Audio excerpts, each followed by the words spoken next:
talk off the record if anybody else doesn't want to be recorded, but this is now being recorded. And I'll put this in the email as well, going forward. And then, sorry, lost my train of thought. So again, typically the streets close about between 6 and 7, and then vendors start loading in between 7 and 8. I make the streets go one way. It starts to get really crowded when people are driving both ways on the street. So on Montavilla, the streets that Stark is already a one-way street between 82nd going west, so that will stay the same.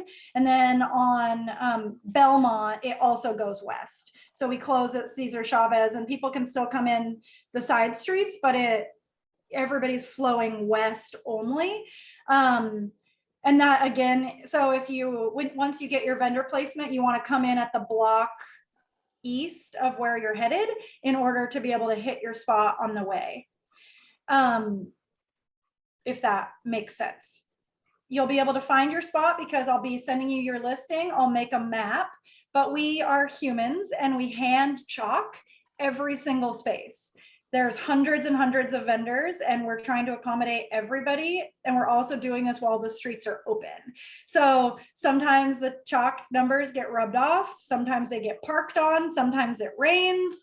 Sometimes a well-meaning business owner comes and hoses off their sidewalk the night before the event. And I try not to cry at all the hard chalk art that gets put down the night before. So you'll be looking for your space by a chalked number on the street. And again, we do those by hand. So sometimes an 8 looks kind of like a 6, or a 9 looks like a 4, or something like that. And this is a bit of a punk rock operation that we try to professionalize as much as possible, but that's just how it goes.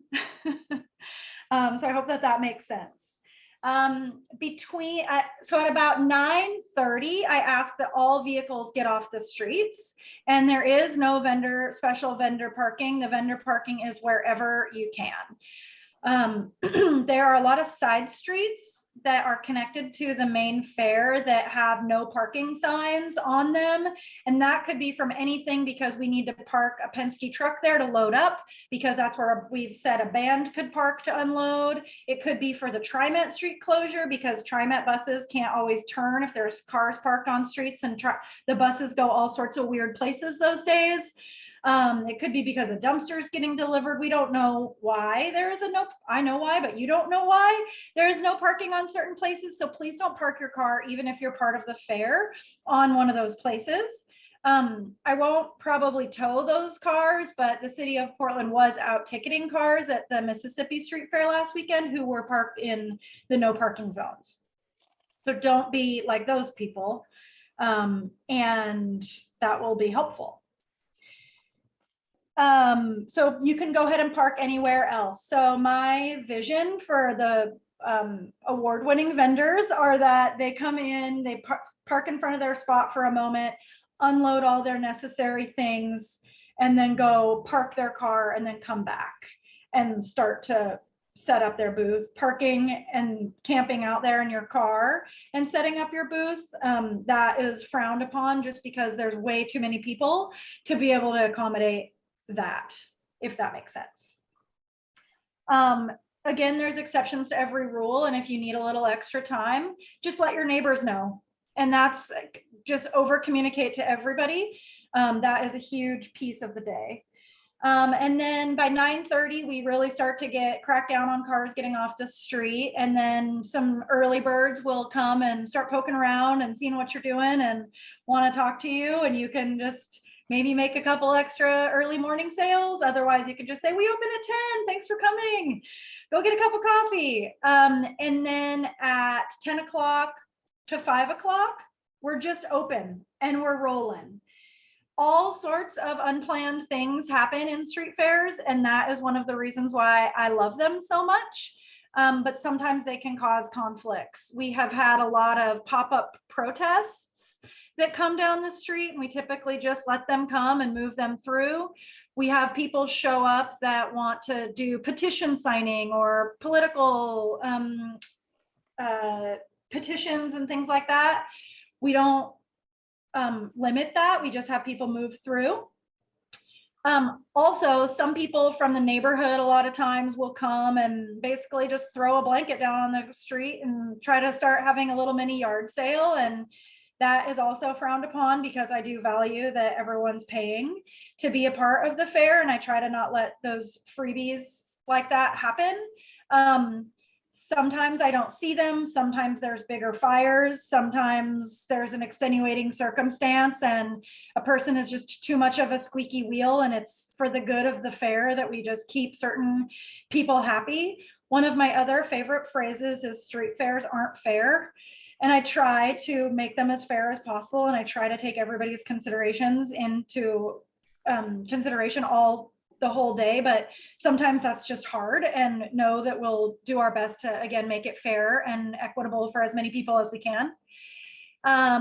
With that being said, the other maybe biggest issue is a lot of times there's street buskers and street artists that come and set up and play music. We will have stages and planned music, or we're paying musicians to be there, paying sound people to be there, and that is the programming we're planning, and that's appropriate for everyone. I do think that, like a lot of other kinds of Saturday markets and things like that, buskers actually usually add a fun element to the fair. That's highly dependent on the eye of the beholder and on what you're trying to do in your booth. When the bucket drummer comes and sets up to your like Zen yoga bodywork tent, or your like mortgage sales tent, or you're trying to like have one-on-one businesses, your tarot reading tent, that can be harder. But what I typically do is let people stay where they are for a little bit, and a little bit is between 10 minutes and an hour, and then I try to scooch them along to another area. If someone's doing something offensive, illegal, super blatantly wrong in some way, we'll move them sooner. That comes up on the priority list. And then it is obviously for both of these fairs going to be really sunny, a perfect day, not too hot, no rain, cool breeze, perfect conditions for both fairs. And I think that if anything is dangerous, if it's super duper duper duper smoky, which we've seen the last few years, if there's thunder and lightning, if there's extreme winds, we would call a fair, but otherwise fairs are rain or shine. And we've done it in just about every other kind of weather. So if you don't need to ask me if you're paying close attention to the forecast up ahead of the event. If there's ever any information that I have one way or another, I will share it with you when the decision has been made, but we'll often wait until as close as possible, because our number one hope is that we'll be able to hold the fair best as possible and as regularly scheduled. And then at 5 o'clock, we ask that everybody stay until the end, because we just think that that's the best.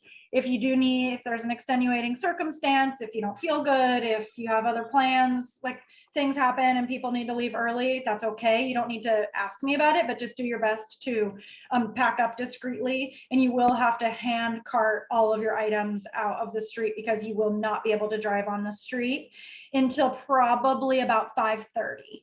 So, and that's because there's typically still a whole bunch of people on the street at 5, and we have to wait until it's safe to be able to drive down the street. So it's a great time between 5 and 5:30 to begin packing and get yourself organized for when it's time to go get your car.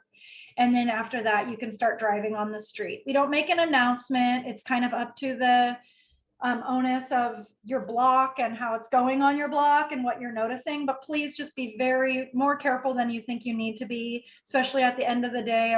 A lot of people have been championship drinkers, or they've been in the sun all day, or combo, or they're just tired because they've worked a booth all day. And so that's a great time for fender benders or bumps or nudges. And if we all just can slow down and take our time, it typically does go better. And then around 6:30-ish, I usually make a a judgment call of how many people are still left on the street. And if we are looking really good and most of the vehicles are off the street, I'll start opening up the side streets first, since both Stark and Montavilla and Belmont are huge thoroughfares. I don't open the ends of both of those streets until we are all the way ready. But the side streets do open, and obviously we can't control people only just driving one way. So that's also a great time to have your wits about you. But if people are still in the streets packing up, their tents still up, I'm not going to open the streets, but do your best to keep us on schedule, because then we only have until 8 o'clock in both situations to get the streets back open. That's for TriMet, that's for the city permit, and everything like that we have for the event. I missed a quick question earlier that I wanted to kind of go back to, has anything to do with logistics. And I just wanted to say both METBA for the Montavilla Fair and BABA for the Belmont Fair, both of those organizations are nonprofit organizations. So when you're paying your vendor fee, those vendor fees and our sponsorships and stuff go to paying for the fair, which, as you can imagine, is super, super expensive to produce.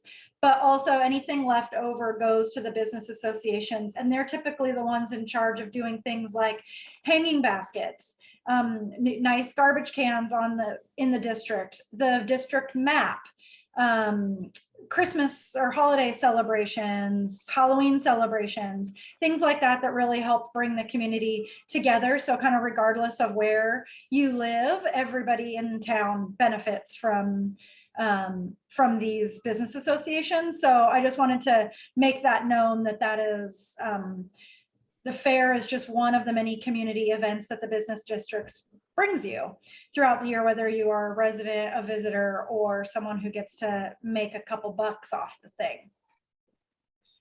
Okay, back to logistics. Buskers,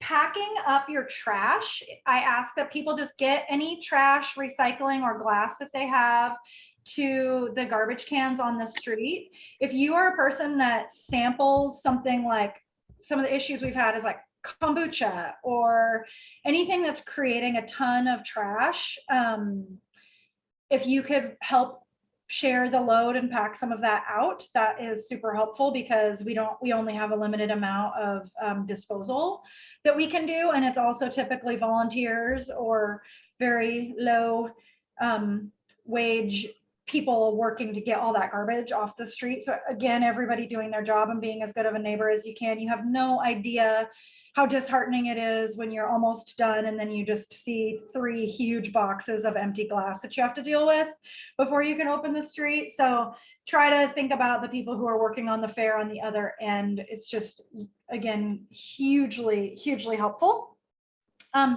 Restrooms. There will be porta potties located at 3 different points of the fair, one kind of at one end, one kind of in the middle, and then one at the other end. When we send out the vendor map for each fair, I will mark those on the map so you'll know where those are.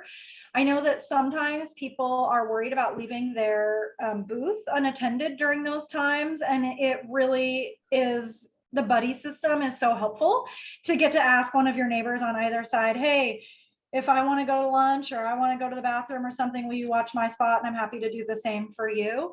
Not everyone is comfortable doing that, but I do highly recommend making a fair buddy, fair neighbor, to be able to help each other out throughout the day. Also, if you're stationed in front of a business, usually the businesses they're getting asked a lot to use their restrooms and things like that, the coffee shops, the bars, the other places. But if you just say you're a vendor and you're trying to get back to your place, usually, again, people with friendly attitudes, people are typically pretty darn willing to help you have a good day too.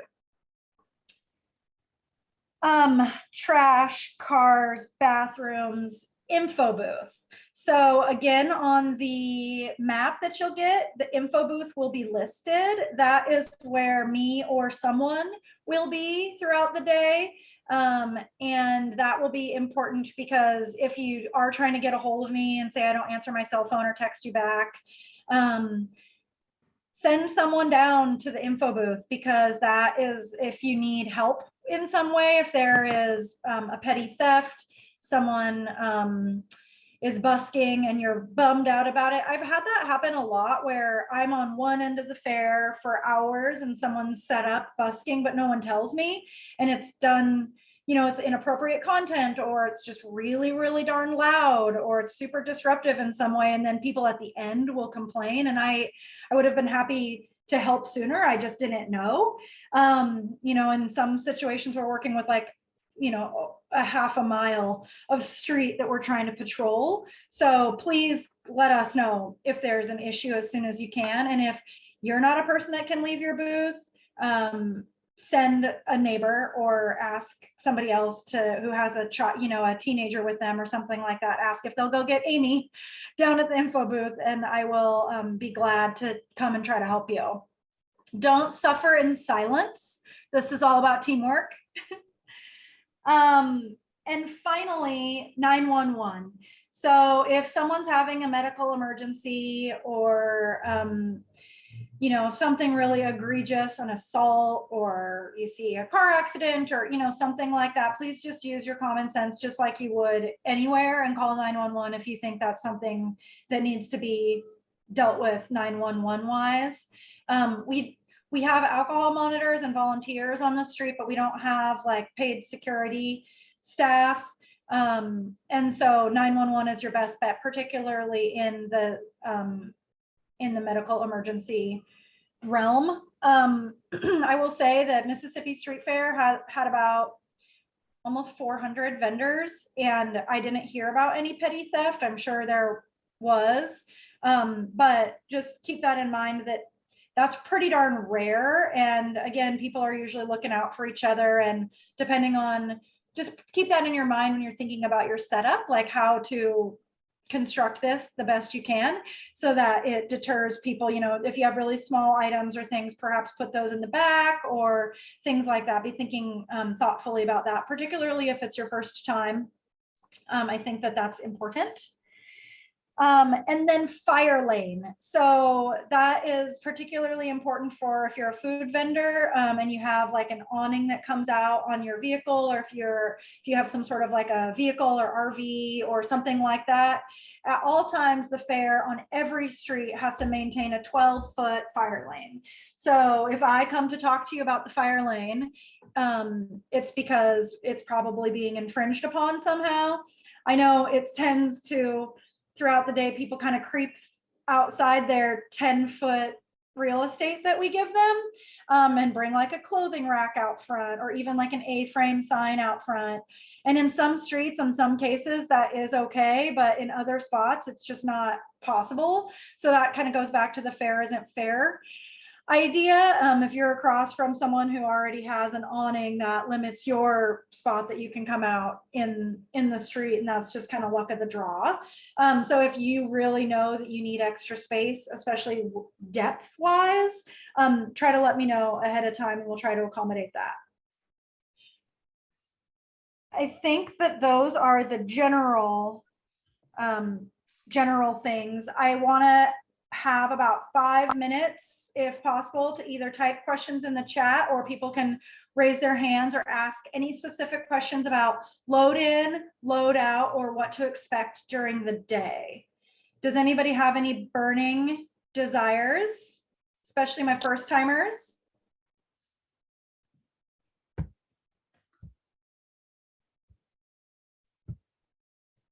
Am I really that good? I must be.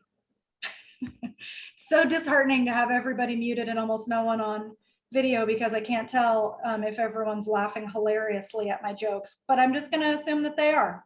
Hey, Amy, this is Neil from MetBus. So question I have is just about the like first aid. I think I know the answer to the question, but maybe some folks would have that question in terms of what is provided, where to find that. I know we'll have a first aid kit at our METBA Business Association booth, but maybe because you were talking about safety and that kind of stuff. Super helpful. So yeah, I should rewind. So with your vendor purchase, that comes with a 10 by 10 square of real estate.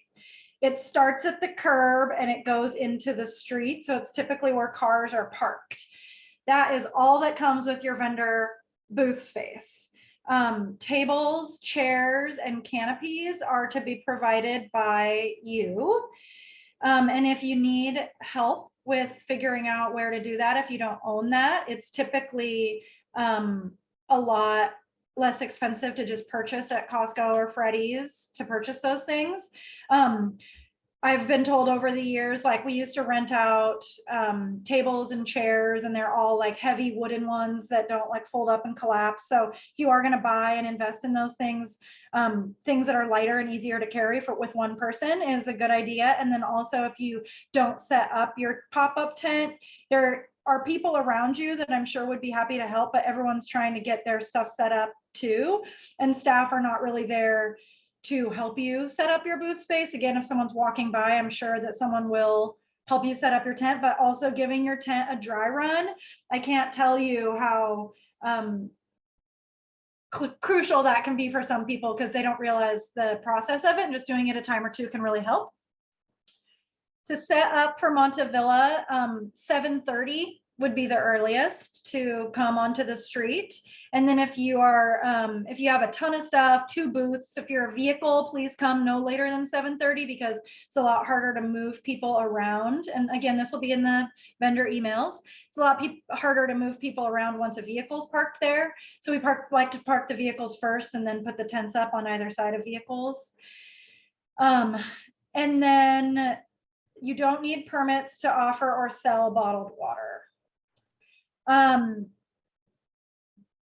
I'll get to permits here in just a second. And then we will have first aid kits, cold water, water for dogs at our info booth. We usually have like some sunscreen and some ibuprofen and some general stuff like that. You know, I always have like my little kit of like zip ties and snips and scissors and tape, but there's no guarantee that that stuff is going to be available to you. So I would also make a little street fair kit of things that you might want to have there. Any other questions specifically related to logistics? Yeah. Yeah, Taylor from Tortuga Gordo here. This is gonna be my first one. The fancy canopy that I bought comes with like walls. Do you recommend having the walls up or down, like in terms of ambiance, because it would cut off line of sight for other places, or like what do you recommend there? I love that thoughtful question. I think a lot of people want that shop experience to kind of like to make their own little clubhouse or Yep. brand. And I think that no, I don't know that anybody has a preference. And I would say that it looks good when people have walls up and it looks good when people have them down. And don't get your feelings hurt if you have a neighbor that puts one up right in front of your face. It's probably not you. It's probably just their vibe. But yeah, obviously I would only put them up on 3 sides Right. at most. And then some people just put them on the back. So there will be a lot of people walking on the sidewalks behind you typically. So I would say that that's also a great way to deter theft, is if you can kind of control your space a little bit more. I've also been seeing more and more setups, which I really like, where, quick drawing. If you've worked on my street fairs for a while, you'll know that I love a hand-drawn anything, and they're usually terrible, but the arrow is the street, the big square is the tent, and people are making like a U shape where people actually come in their tent versus how it kind of used to be popular to just put a table across the front, where people would just walk up and come only here, and then you'd be using basically like 8 by 8 of your tent to just hang out. And now I've been seeing more and more people offering it so people can come in, get some shade, and really take their time looking at your product. It also gives you a lot more real estate essentially to display or show what it is you're working with. Also, that's a lot more engaging if you are a nonprofit or an organization that's just giving out information versus selling art or jewelry or clothing or something like that. I would say that when I see nonprofits or again, like information-based exchanges, even for like a mortgage or realtor or things like that, when people can come in and talk to you and you're doing something that's engaging, if you're relying on just having someone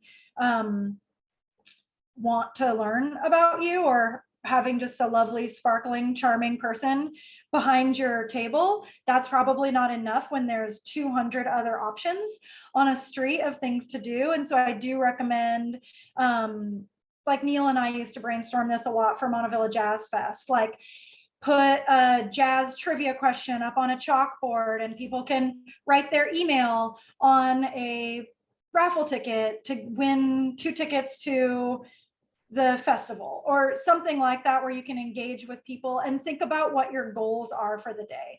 Is it just to make straight sales? Is it to make sales and capture information so you can continue to engage with potential customers? Is it giving out business cards with your Instagram handle or doing an Instagram contest that day to try to up your social media presence so that this is laying the groundwork for your fans for the future? All those things are probably important in coming up with your pie of like, what does success look like on street fair? I would encourage you to measure it in other ways than just the bottom line, although I do agree that the bottom line is the main reason why you're probably going to be there. But I would think about at least one other metric to judge how your day goes, because I think a lot of people don't include that. And to me, that's a missed opportunity. That was a tirade that started as tent walls and went a couple different journeys. Back to logistics. Anything else that people are curious about? Hey, Amy, this is Portia. Hi.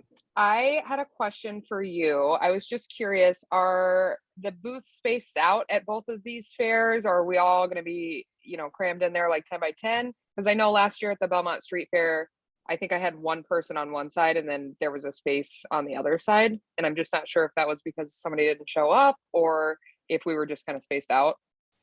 Great question.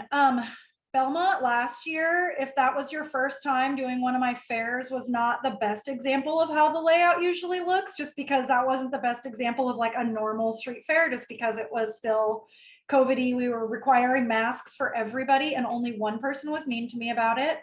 And this is going to be different. We aren't operating right now under any COVID restrictions at all. Although I do, especially with the way things are going right now, I do make a strong suggestion to wear a mask if you can and if you can feel comfortable, but that's completely up to each person. And if we are going to be going on into any other restrictions, I would communicate that to our vendors as we go. With that being said, with Belmont last year, we were trying to space the booths out just so that we wouldn't have people quite so crowded. And this year we aren't going to be selling out at 100% capacity, but we are gunning for like 90. So I would expect that you'll have a close neighbor on either side. What I did at Mississippi was I gave the vendors where I could at least 12 feet. That's not very much, but it was just at least a tiny bit more breathing room for the people, but that's not possible on every street for a couple different reasons. But one of them is because we're trying to make sure that vendors who have businesses on the street are right in front of their door. And then also we have these street seats where restaurants have built these permanent platforms out on the street, which we've never contended with before. So we're trying to fit people in some funnier spaces than we have tried before. So with that being said, my goal will be to try to make it more like a 12-foot space, but that doesn't necessarily mean you have 12 feet. I would still plan on the 10. But it would mean that your neighbor might be a tiny bit less close. Hope that makes sense. And there's also always, I always reserve a few spots that I don't sell. I refer to them as trouble spots. Someone's like super sad that they're too close to another similar vendor, or they sell wax candles and they're like bearing down in the sun, or they have marbles and they're on a slope or something like that. You know, I can move people the morning of at the last minute, which I tried to not do, but it always happens. So your neighbors could change. And then there's also always no-shows for a variety of reasons, but I did notice on Mississippi that was up quite a bit just because of people getting sick at the last minute or their employees calling out at the last minute. So I would, if you see a space that's open, please don't move into it, because it might not be open, or it might be something that somebody else paid for, and it's up to them whether or not they get to use that. I see that the raffle questions are getting addressed. Booth assignments, because we're selling booths up until kind of the last minute, I will get them out the Monday before the fair, if not before. But if I do it much earlier than that, it changes, and then I have to send out changed maps and changed assignments, and that becomes really problematic for us. And I'm sure that that is a stressor for a lot of you, but that is kind of just what we need to do this year. I also, like, we've been getting a ton of requests of like, hey, can I be by this person? Or I'd love to be on this block, or this is where I've always been. A little peek behind my curtain is that if you've done this fair before, I'll always try to put you back where you were unless you hated it, and you can tell me. Try to do that first. So the way I place people is, first I place the businesses on the street, and then I place people who are returning vendors, and then I start doing people based on any requests that they have that I deem reasonable. And then I go from there kind of randomly. I'd like to think that there's not a bad spot on the fair grounds, just especially because these are concentrated areas. So I'd like to say that even if you're on one end or the other, that's a lot of points where there's either a great big stage, there's food, even being by the restrooms. I know that sounds weird, but I do tend to see a slight uptick in those vendors because the most people are going towards those areas throughout the day. Other quick note about rules. So if you are a food vendor and you need to bring a generator, let's talk about that, because typically my rule is no generators, and I'm willing to try to get creative on power needs and generators if it's going to prevent you from being part of the fair. But that's only if you're cooking. If you are cooking and you need to understand, and you haven't done an event like this before, and you need to understand your permits and your things like that that you need, let's talk offline, because I don't think that that applies to a ton of people here. And if you, so that's like propane and the health department. I did have the health department show up to Mississippi and shut down 2 vendors that were like all stocked up and all ready to go, like after they were already there since 7 in the morning setting up, because they didn't get their permitting, and they're ruthless and they're just gonna go by the letter of the law. So that's important.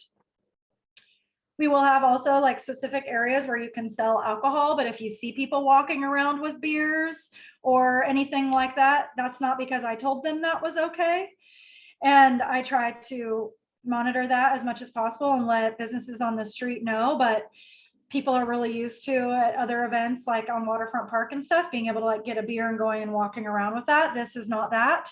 So if you don't have to police that, but if you are someone that sells alcohol, you can help monitor that by having somebody at your entrance or exit points, just keeping an eye for people with open containers, because not people not selling alcohol, but anybody selling alcohol on the street could end up having a negative consequence if that does happen.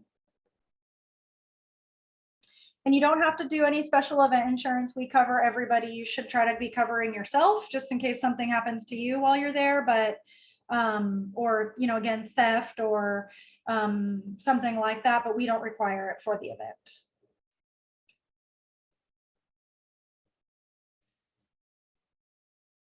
Okay, let's look at my notes here. Just to clarify on that, the organization for Montavilla has insurance for the event for the organization. It does not cover vendors So your vendors have to have, businesses have to have their own general liability insurance. Our insurance covers the event and any claims against the event and the organization. It's very specific. Yes, good point. But you guys don't require us to name, like, to have, like I have to have certain retailers as named insured on my insurance. You guys don't require that? Yeah, so for certain events that I do the same thing and require that, but for this event, we do not. And we don't guarantee that we have hand washing stations. We typically rely on hand sanitizer in the restrooms. I'm trying, and everything is like budgeted down to the dollar. So if we ever have room, we'll add hand washing stations, especially in the areas near the food areas. But unfortunately, we can't say for sure if we'll have those. And then also, like at my movies, people wash their hands more and longer recently. And so the tanks run out really fast. And so that's also something, like, even if we have them, I wouldn't rely on them to have water in them at 3 o'clock. And Neil, you can put my information in the chat if you'd like.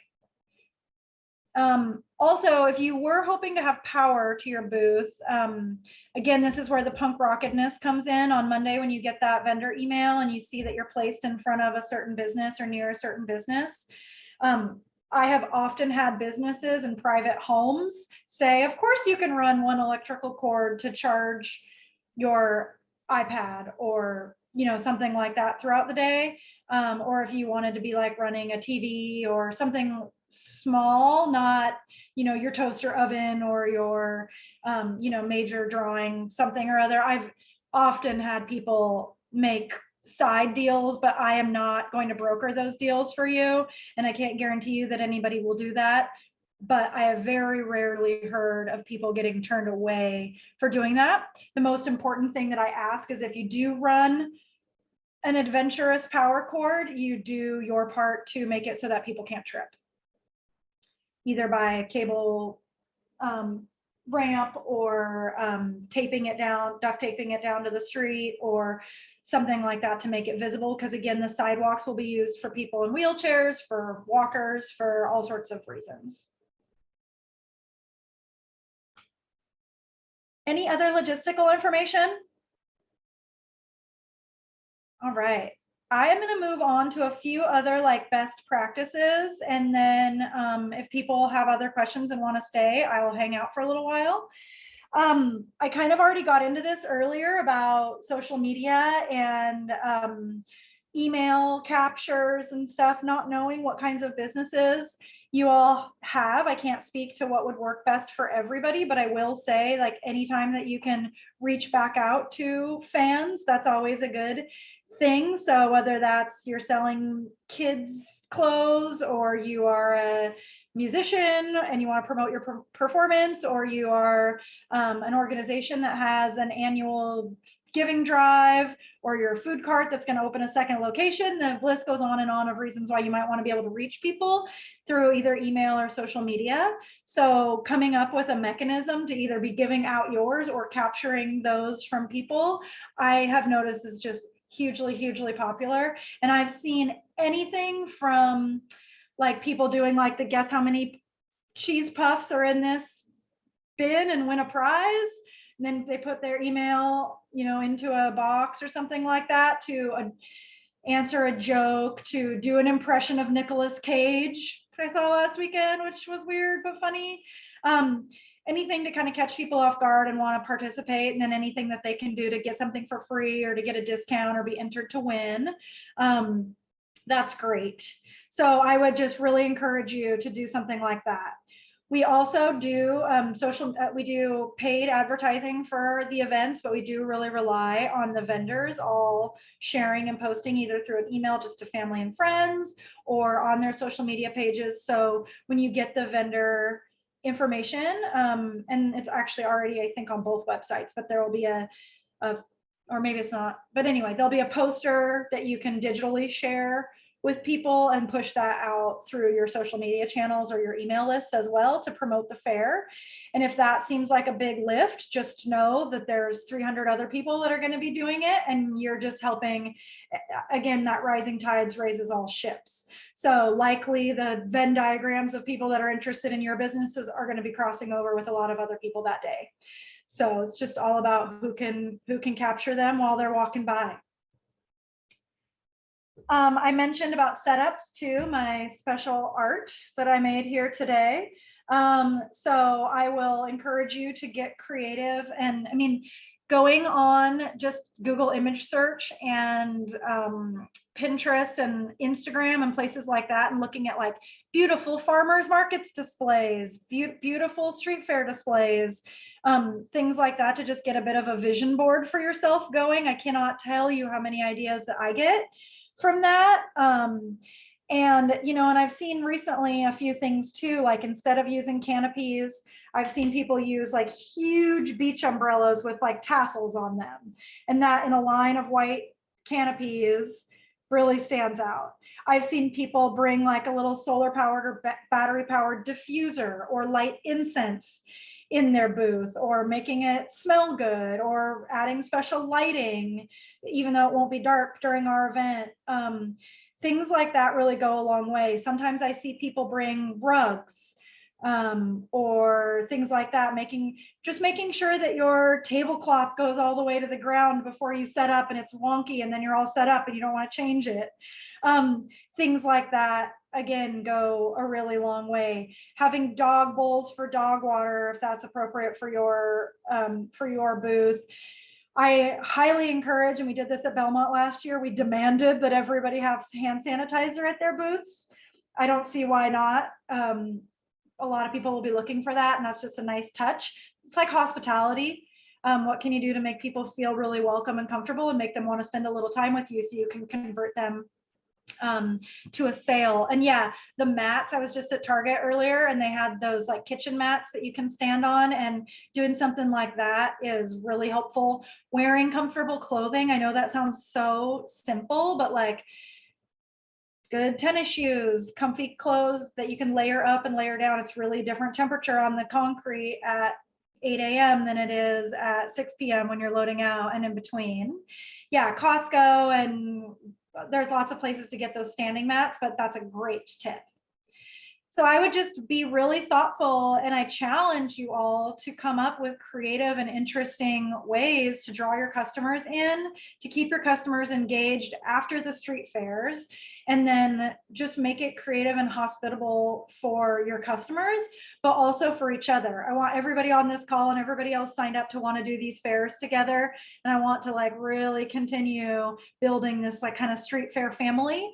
You'll see so many of the same faces. I just saw a woman that's been doing Mississippi with me for like a decade, and I hadn't seen her in 3 years because of the COVID, and I like ran to her like she was a long lost relative. I was like, Wendy, oh my God, I've missed you. How are you? And won't talk to her again until next year, but she's holds a special place in my heart. So it's like camp friends. We all go through the trenches together for one big day. And then I think all that together just creates a really wonderful environment. It's very rare that we have really rainy events. Sometimes it will rain for an hour or two, and I do notice that people still come. But that's kind of general because it just doesn't happen very often. Usually the issue is it's too hot. So how can you create more shade? How can you invite people in? How can you, have a little cooler with like a 12-pack of LaCroix for someone who has the vapors and just looks like they could really use a cold drink. That's more of what we're trying to do. And I think street fairs, it is an imperfect science of how we count, but I would say for both of these fairs, anywhere between 8,000 and upwards of 15,000. Both of these fairs are a really similar size. I think we had about 12,000 people at Belmont Street Fair last year, which was terrifying and incredible. Hadn't seen that many people in one place at the same time in a long time before that. That's really pretty typical for both of these events. And they kind of can't really get much bigger than that. or else it becomes not fun.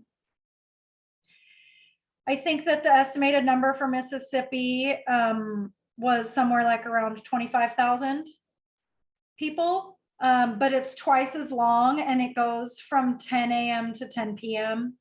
So it's different hours as well.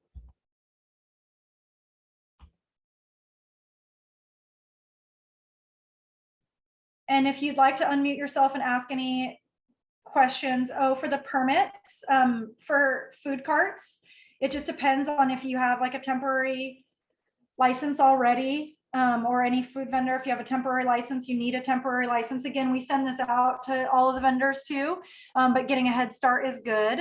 And then if you're cooking with propane, you need a propane permit from the fire marshal. So I'm selling a bottled product, but I was hoping to sample. Do I need a special permit for that? No. Okay, nothing at all. I'm just good to go as. No, as long as your product is like commercially made somewhere, not like in your house. Right. Then you should be fine. Right. Yeah. Like I sell it. Yeah. Stuff. So okay. Sweet. Yeah, that's fine. And then people apply for Mississippi by following the historic Mississippi Business District on social media, and they usually open those applications in like April.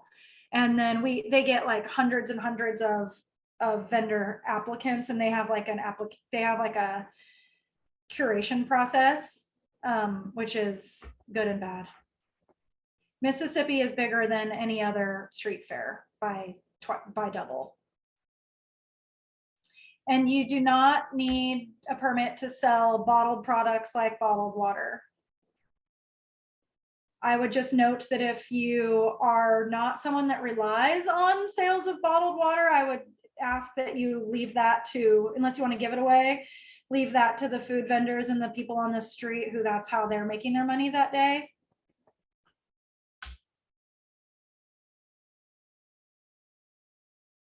What else? Now is your chance. You have me.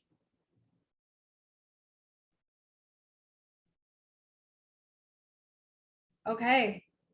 Well, again, this is my first experiment in doing any kind of vendor meeting, and I'm so glad that I did, because I think it's just so nice to just do a brain dump as much information. And of course, there will still be questions, still be requests, still be thoughts of things to come, especially for Belmont. That seems really far away right now, and I have so many things like so close, but Montavilla is just down the road here.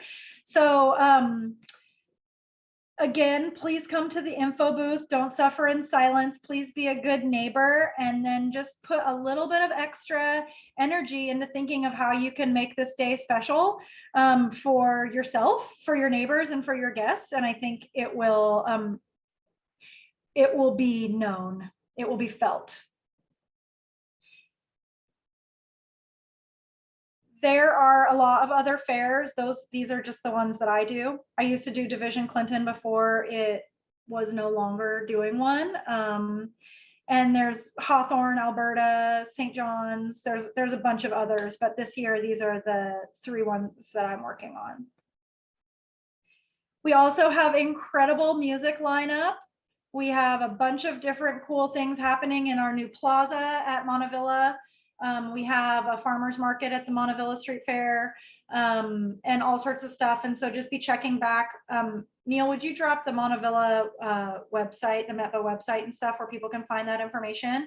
And then on that Monday before Street Fair, be looking out for a big fat email from me, and it'll have lots of attachments, and it'll be a lot of information, but please read it.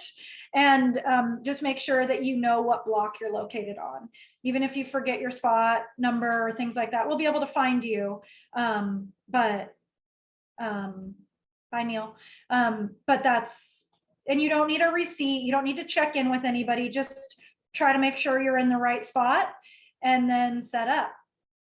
I have a lot of people like try to come and find me and be like, I'm here to check in. I'm like, you don't need to check in. So that's actually a really good question. Just let people know that you're a vendor. I mean, this event again is all street fairs are really I can't say anything other than like a punk rock vibe where we're all just doing our best. The majority of people are volunteers. We're doing this for the community. And we're doing our best to manage a lot of different things on a lot of different plates. I think the Alberta has happened or is happening. I don't work on that one, so I'm not sure for sure. Any other things right now? Okay, well, if you have any other ideas or any other questions, please feel free to reach out to me. And again, I'll try to get back to you at a timely manner. But I really appreciate you taking this time to spend this time together. And thank you so much. And we'll see you at the fair. Thank you, Amy. Bye.